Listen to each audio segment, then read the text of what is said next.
Hello दोस्तों। स्वागत है आप सभी का हमारे आज के वीडियो में। तो पिछले वीडियो में यार अपन ने देखा कि मतलब जब बिट साइड में क्वेश्चंस रहते हैं मैथ्स के तो उसमें से ऐसे बहुत सारे क्वेश्चंस अपन को मिल जाते हैं जो कि इजी है। बस अगर अपन अपना दिमाग खुला रखे ना उसमें कोई ना कोई ट्रिक लगा के उस क्वेश्चन को बहुत जल्दी सॉल्व कर सकते हैं। तो यही है यार, bit side is all about speed and accuracy. तो जहां पे जिस बच्चे ने कोई ट्रिक यूज करके उस क्वेश्चन को और जल्दी सॉल्व कर लिया तो वो वहीं पे ही कॉम्पिटिशन में आगे बढ़ जाता है। तो अपन को यार यही करना है कि जो अपन यहाँ पे आपने शॉर्ट ट्रिक की प्लेलिस्ट देखी होगी, हमारी स्पीड शॉर्ट सीरीज को अगर अच्छे से देखा होगा, साथ ही साथ अपन ने जो ये दूसरे इसके लिए लेके आए थे जेई मेंस के लिए, ठीक है, जो शॉर्ट ट्रिक्स की प्लेलिस्ट है, तो इनको यार पूरा अच्छे से निपटा के जाइए क्योंकि इसमें काफी सारी ट्रिक्स हम लोगों ने डिस्कस की है। तो ये डेफिनेटली आपको बिटसेट में हेल्प करेगी। जेई मेंस में भी क्वेश्चंस में लग जाती है बट बिटसेट में तो और इजी क्वेश्चंस आते हैं तो और ज्यादा पॉसिबिलिटी रहती है कि अपन शॉर्ट ट्रिक लगा पाए। ये तो होता है कि यार हर क्वेश्चन में नहीं लग सकती, तो इसमें भी टाइम वेस्ट मत करिए कि जबरदस्ती अपन घुसा रहे हो उसके अंदर कि नहीं भाई शॉर्ट ट्रिक लगाना ही है। अपने कॉन्सेप्ट अगर स्ट्रॉन्ग है और उसकी बेसिस पे आप उस क्वेश्चन को जल्दी सॉल्व कर पा रहे तो कर लीजिए। बाकी अगर आपके पास टाइम कम बच रहा है तो थोड़ा कुछ सोचिए कि किस तरीके से आप लोग ऑप्शन एलिमिनेट कर सकते हैं। अगर क्योंकि आपको तुक्का ही मानना है तो ऑप्शन एलिमिनेट करके तुक्का मारिए ना, तो आपकी पॉसिबिलिटी ज्यादा है कि वो आपका आंसर सही हो। तो यही सब चीजों का आपको बिट सेट के लिए ध्यान रखना है। चलिए फिर बिना किसी देर के स्टार्ट करते हैं अपन आज का वीडियो। तो आज के वीडियो में अपन देखेंगे मैथ्स की और भी शॉर्ट ट्रिक्स, क्योंकि कल के वीडियो में जिस हिसाब से आपको पसंद आई है ट्रिक्स, तो अपन और भी ट्रिक्स लेके आए हैं। चलिए तो सबसे पहले देखते हैं पहला क्वेश्चन। अब देखिए ये होता है कि जो मैथ्स में चैप्टर्स होते हैं ना वो सब इंटरकनेक्टेड होते हैं। तो किसी को अगर वेक्टर में दिक्कत आ रही है तो वो उसको 3D में कर सकता है, ठीक है, 3D के फॉर्म में लिखो और उसके बाद आपको सॉल्व करना और आसान हो जाता है, क्योंकि 3D क्या होता है वो स्ट्रेट लाइन से काफी रिलेटेड रहता है, ठीक है ना। जो जो उसकी इक्वेशन रहती है, अपना सेक्शन फार्मूला, डिस्टेंस फार्मूला, वो उसको बस 3D में लिखना है, तो इक्वेशन बहुत सिमिलर काइंड की रहती है। अब जैसे कि ये क्वेश्चन दिया है तो इसमें वेक्टर ए बी एंड ए सी दिया है। तो यहाँ पे अपन ने ट्राइंगल बना लिया ए बी सी, और यहां पे एक काम करिए, ए को ओरिजिन मान लीजिए। तो अपन बी को क्या लिख सकते हैं, 3,5,4, और इसको लिख सकते हैं 5,-5,2। इस तरीके से लिख लिया और बोला है कि the length of the median through a, तो ए के थ्रू जो ये मीडियन जाएगी ये वाला पॉइंट क्या हो जाएगा, इन दोनों का अपन को मिड पॉइंट निकालना है। तो 3+5/2 4, 5 ये हो गया 0, 4+2/2 ये हो गया अपना 3। इसकी लेंथ निकालनी है तो √4² + 3² वो क्या होता है अपना 5। बस। तो इस तरीके से यार बहुत जल्दी आप सॉल्व कर सकते हैं। कुछ लोगों को वेक्टर में दिक्कत होती है कि अब भाई इस वेक्टर की क्या इक्वेशन होगी, अगर वो चीजों में आपको दिक्कत है तो आप उसको 3D फॉर्म में लाइए। फिर वो तो अपना यार स्ट्रेट लाइन जैसे अपन करते हैं क्वेश्चन सॉल्व वैसे ही अपन कर सकते हैं, क्योंकि बहुत सारे फॉर्मूले सिमिलर रहते हैं। चलिए तो अब अपन देखते हैं नेक्स्ट क्वेश्चन। अब नेक्स्ट क्वेश्चन है कि if y is equal to 2x is a chord of the circle x² + y² is equal to 10x, then the equation of the circle whose diameter is this chord is. ठीक है, तो अपन को जो निकालना है equation of circle निकालनी है। अब इस टाइप के जब कोऑर्डिनेट ज्योमेट्री और कोनिक सेक्शन के क्वेश्चंस रहते हैं ना, तो मैंने आपको कई बार बोला है कि एक बार फिगर बना लीजिए करिए। फिगर से क्या होता है कि कई बार यार अपन डायरेक्ट ऑप्शन को टिक कर सकते हैं। अब देखिए अपन इस क्वेश्चन को फिगर के बेसिस पे ही सॉल्व कर लेंगे। यहाँ पे आपको लिखा है x² + y² is equal to 10x। तो सर्कल की इक्वेशन अपन को मतलब सर्कल फॉर्म करना है तो किस हिसाब से बनेगा, यहाँ पे सेंटर हो जाएगा उसका 5,0, ठीक है, -g, -f होगा तो f तो 0 दिया है तो ये हो जाएगा अपना 5,0, और 5 के रेडियस का बनेगा तो ये इस तरीके से बन गया सर्कल। ये अपन ने बना लिया। y is equal to 2x जो है वो ओरिजिन से जाती हुई लाइन होगी, ये इस तरीके से अपन ने लाइन बना ली। अब equation of circle whose diameter is this chord, तो ये कॉर्ड हो गई, इससे रिलेटेड यहाँ पे ये एक सर्कल बन गया। ठीक है ना, थोड़ा फिगर उतना अच्छा नहीं बना बट समझ गए होंगे आप लोग। तो इससे ये समझ में आ रहा है कि इसका जो सेंटर है वो कहां पे लाई करेगा, फर्स्ट क्वाड्रेंट के अंदर।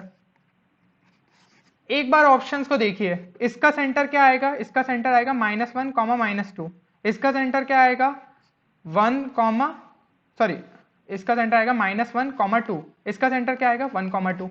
सिर्फ यही है जो कि फर्स्ट क्वाड्रेंट में लाई कर रहा है, तो अपन सीधा सीधा बोल सकते हैं कि ऑप्शन सी जो है वो अपना सही आंसर है। यहाँ पे आपको कुछ सॉल्व करने की जरूरत नहीं करनी पड़ी, ठीक है, कुछ भी नहीं। अगर आपने ये चीज को मतलब एक बार बस फिगर फॉर्म कर लिया तो अपने आप चीजें दिखने लगती है। ऐसा कई बार क्वेश्चन होता है, टेंजेंट वाली इक्वेशन मतलब टेंजेंट वाली इक्वेशन पूछ लेते हैं तो उसमें अपन देख सकते हैं टेंजेंट को अगर ड्रॉ किया तो वो किस क्वाड्रेंट से पास हो रही है, उसके बेसिस पे आप ऑप्शन एलिमिनेट कर सकते हैं और आंसर को टिक कर सकते हैं। चलिए तो अब अपन नेक्स्ट क्वेश्चन देखते हैं। नेक्स्ट क्वेश्चन में यहाँ पे इंटीग्रेशन का क्वेश्चन है, और इंटीग्रेशन के क्वेश्चन में बहुत ज्यादा दिक्कत आती है स्टूडेंट्स को। देखिए तो इस क्वेश्चन में यार अपन स्मार्टनेस दिखा सकते हैं।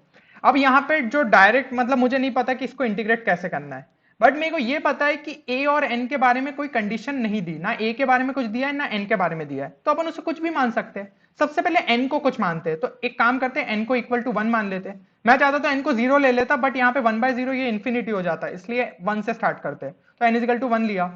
अब यहाँ पे क्या हो जाएगा, a माइनस 1 डिवाइड बाई 1, तो वो ठीक है, उसको छोड़ दिया, और ये हो गया 1, और जो अपना फंक्शन लिखा हुआ है वो चीज हो गई।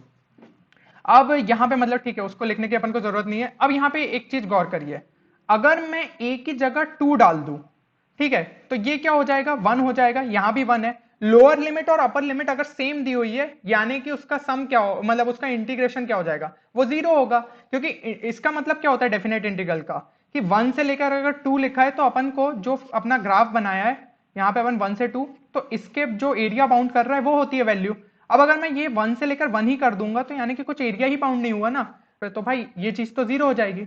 सिमिलर कॉन्सेप्ट यहाँ पे ये 0 हो गई। तो अपन को बस ऑप्शन में ये चेक करना है कि कहाँ पे a इज इक्वल टू 2 और n इज इक्वल टू 1 डालने पे 0 आ रही है वैल्यू, बस ये चीज चेक करनी है। तो यहाँ पे डाला a इज इक्वल टू 2 डाला, तो ये आ गया 2/2, यानी फर्स्ट ऑप्शन तो नहीं है। सेकंड ऑप्शन अपन ने ऐसे ही चेक किया, 1/2 ये भी नहीं आ रहा है, ठीक है, 0 नहीं आ रहा है। थर्ड ऑप्शन चेक किया, तो n की जगह 1 डाला, 1 इंटू 2 माइनस 2, ये आ गई वैल्यू 0, यानी थर्ड की वैल्यू हो गई 0। सीधा सीधा थर्ड अपना आंसर हो जाएगा इस तरीके से, ठीक है। तो चांसेस भाई जब भी नन ऑफ दिस दिया हो ना, तो कई बार रहता है कि अगर आपका ऑप्शन सेट उनमें से नहीं हो रहा है, तो फिर नन ऑफ दिस को टिक करिए। अगर इनमें से कोई ऑप्शन इस तरीके से सेट हो जा रहा है, तो सीधा सीधा आप लगा सकते हैं। थोड़ी सी रिस्क लेना अपन को आनी चाहिए, ठीक है, और मोस्ट पॉसिबली यही आंसर होता है। तो यहाँ पे भी अपना जो है आंसर है सी ही होगा। इस तरीके से आपको करना है। अब अपन देखते हैं नेक्स्ट क्वेश्चन। नेक्स्ट क्वेश्चन में दिया area between the parabolas y square equal to 4x and x square equal to 4ay। तो अब इसके बीच में अपन को यार एरिया निकालना है। देखिए अगर आप लोग वो area bounded by the curve के लिए, ठीक है, इंटीग्रेशन ले रहे हैं, सबसे पहले उन दोनों के इंटरसेक्शन पॉइंट ढूंढ रहे हैं, फिर उसके बीच इंटीग्रेशन कर रहे हैं, तो यार बहुत ज्यादा टाइम वेस्ट हो जाएगा। इस टाइप की वैल्यूज ना आपको याद रहनी चाहिए। अगर y square equal to 4ax और मैं x square equal to 4by, दो आपको इस तरीके के ग्राफ दिए, तो इनसे जो एरिया बाउंड होता है ना, यानी कि ग्राफ किस हिसाब से बनाएंगे अपन, ये इस तरीके से और ये अपना इस तरीके से, तो ये जो एरिया बाउंडेड हो रहा है इसकी वैल्यू होती है अपनी 16/3 AB। अब यहां पे जो क्वेश्चन में दिया है a और a, यानी कि a और b दोनों सेम दे दिया है, तो इसका आंसर क्या हो जाएगा, ऑप्शन डी 16/3 a स्क्वायर, ठीक है। इसी तरीके से यार आपको और भी चीजें आप देख सकते हैं, जैसे कि आपको यहाँ पे मतलब पैराबोला और स्ट्रेट लाइन का ये कितना एरिया बाउंड हो रहा है, तो ये सारी वैल्यूज आपको याद रहनी चाहिए। ये आपको कहीं पे भी मिल जाएगी, आपकी बुक्स में भी दिया रहता है। तो ये चीजें अगर आप वैल्यू याद रख लेंगे, तो वहां पे आप इंटीग्रेशन से बचेंगे। तो ये सारी वैल्यूज को ध्यान से याद करके जाइए। अब अपन देखते हैं नेक्स्ट क्वेश्चन। नेक्स्ट क्वेश्चन ये है कि the general values of theta satisfying the equation tan square theta plus sec 2 theta equal to 1। अब ये निकालना है। तो यहाँ पे अगर जो नॉर्मल बच्चे रहेंगे वो क्या करेंगे, इक्वेशन को सॉल्व कर रहे हैं, देन उसके बाद जनरल सॉल्यूशन निकाल रहे हैं कि अच्छा ये वैल्यू आ रही है, तो इस पे सेटिस्फाई अपन ने जनरल सॉल्यूशन निकाला। बट अपन को उस तरीके से नहीं करना है। आपको ऑप्शंस दिख रहे हैं ना, तो सब में n इजिकल टू अगर अपन 1 डाल के देखे, n इजिकल टू 0 डाल देते हैं, ठीक है। एक काम करिए, n को 0 डाल दिया, तो ऑप्शन ए क्या हो जाएगा, 0। अब इसमें वैल्यू 0 डाल दूं, तो ये क्या हो जाएगा, tan 0 प्लस sec 0, तो sec 0 यानी कि 1/cos 0, तो ये हो गया 1, ये हो गया 0, 0 प्लस 1 इक्वल टू 1, यानी कि ऑप्शन को सेटिस्फाई कर रहा है। तो ऑप्शन ए तो हो सकता है सही आंसर है। अब ऑप्शन बी चेक किया, तो यहाँ पे अगर मैं n की जगह 0 डालू, तो ये आ रहा है π/3। tan π/3 क्या होता है, तो वो हो जाता है अपना √3 का स्क्वायर 3 प्लस sec 2 थीटा, तो sec 2π/3। cos 2π/3 क्या होता है, तो cos 2π/3 की बात करें अगर अपन, तो वो हो जाता है अपना -1/2, यानी sec 2π/3 क्या हो गया, -2। तो यहाँ पे अगर -2 कर दिया, तो ये अपन को क्या वैल्यू दे रहा है, 1, यानी कि ऑप्शन बी भी सही हो रहा है।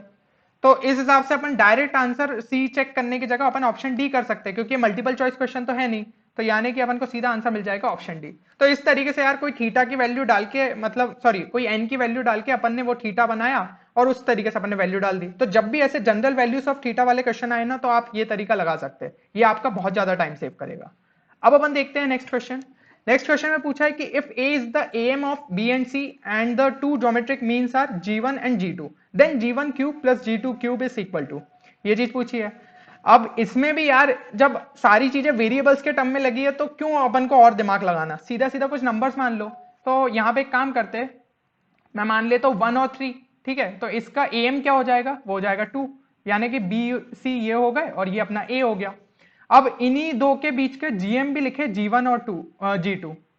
तो किसी किसी को यार वो g1 g2 वाले फॉर्मूले याद नहीं रहते कि अपन ने इतने इंसर्ट किए तो फिर क्या होगा। तो एक काम करो, इसको r मान लो, ठीक है। कॉमन रेशियो क्या होता है, r, तो ये वाला अगला टर्म क्या हो जाएगा, आर स्क्वायर। ये चीज तो आप समझ रहे हैं ना कि ये जो कॉमन रेशियो वो सबके लिए सेम रहेगा, तो इसका कॉमन रेशियो क्या है, आर बाय वन आर, तो अगले वाले का भी आर रहेगा, इसलिए आर इंटू आर कर दिया तो ये आर स्क्वायर हो गया।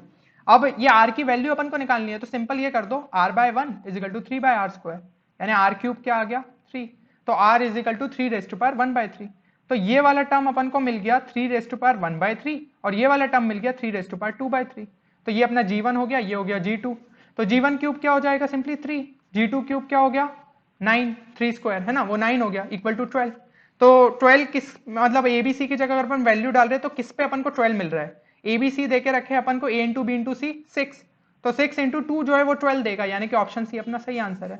तो जब भी यार वेरिएबल्स दिए हो सब्स्टिट्यूशन आपको बहुत ज्यादा हेल्प करता है, और ऐसे क्वेश्चन आपको दिखने वाले बिट सेट में, ठीक है, तो तैयार रहिएगा, बस आपको ढूंढना है उन क्वेश्चन को और इस तरीके से उनको सॉल्व कर देना है। जो भी स्टूडेंट यार नॉर्मल अपने अप्रोच से जाएगा वो अपना टाइम वेस्ट करने वाला है, बट अपन को ऐसे क्वेश्चंस ढूंढने हैं और उन पे अपन को ट्रिक अप्लाई करनी है। अब बहुत सारे स्टूडेंट्स बोलते हैं कि भैया एग्जाम के टाइम पे क्लिक नहीं करती, तो यहाँ पे चीज ये हो जाती है कि आप लोगों ने फिर उतनी प्रैक्टिस नहीं की है। जितने ज्यादा आप लोगों ने यार क्वेश्चंस प्रैक्टिस किए होंगे ना, आपको ट्रिक्स अपने आप सूझने लगती है, और स्मार्ट स्टूडेंट्स इसी तरीके से अपने निकलते हैं।